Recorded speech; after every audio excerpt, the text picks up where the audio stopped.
I've shared my story on like some of the largest platforms out there. I was on Tim Ferriss's podcast a couple years ago, I and I saw was that. like, Yeah, dude. That's well, awesome. yeah, I mean, it was amazing for me, just because I'm such a huge fan. But Yeah. like, he wanted to do an episode on 4 Hour Work Week case studies, and I'm like, okay, if I go on Tim Ferriss's podcast, I'm going to share everything. Like, competitors are going to steal it. I'm probably going to get a bunch of people listening who want to move in on that space. Right. I'm probably going to get people that want to like, maybe just buy my business or something like that.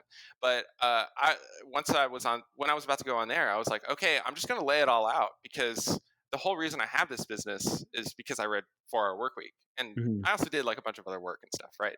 Like, I went all in on that premise, and uh, I was like, okay, I'm going to share the story. Everyone has been so helpful to me along the way. Now it's time to share what I've learned about Mhm. starting and running Spy Guy. And so I was Mhm. fully transparent on there. And then I still didn't get any competition. And so I'm like, okay, I'm just gonna be You're like, like, as screw it. I'm gonna be more open. Yeah. So Dude, that's so um cool. That's like I've been listening to Tim Ferriss, I don't know how long, years, and such a bucket list thing for me, like to either meet him or whatever. But like I yeah, don't want to like meet him in the sense of just like a fangirl, like, oh, hey, meet you, man. Like, I don't know. I want yeah, to like be read, like have something like you had an interesting thing to discuss, obviously, having been like that 4 hour work week success story.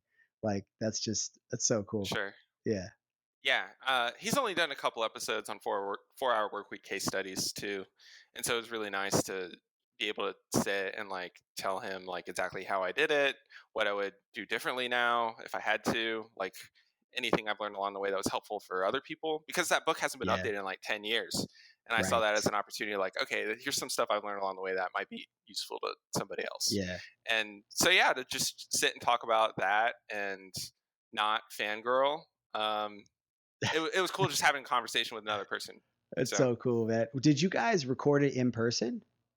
yeah. Yeah. Yeah, he lives in Austin now, so I went Right. down to Right. Austin, Yeah. and, yeah, I had, like, a list of questions, like, that they sent over at the last minute, but, like, nothing on there was really asked at all. So it's kinda like we just sat, he set up the whole podcasting thing, and we just talked for, like, 3 hours, and, So cool.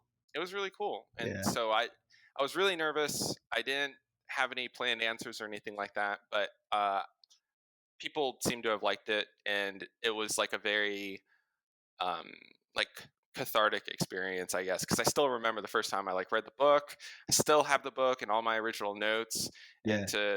to meet the man and do that podcast episode was really cool. So cool. Yeah, I never actually read the book, but I feel like I've essentially absorbed it because I've just heard about so many different aspects of it from so many different people, and a lot of Yeah, like what I understand to be kind of the core ideas of it, of like outsourcing things or simplifying things or kind of work life balance, email stuff, like not like minimizing all that stuff. Like I do so much of that, but I've never actually read the book, which is weird.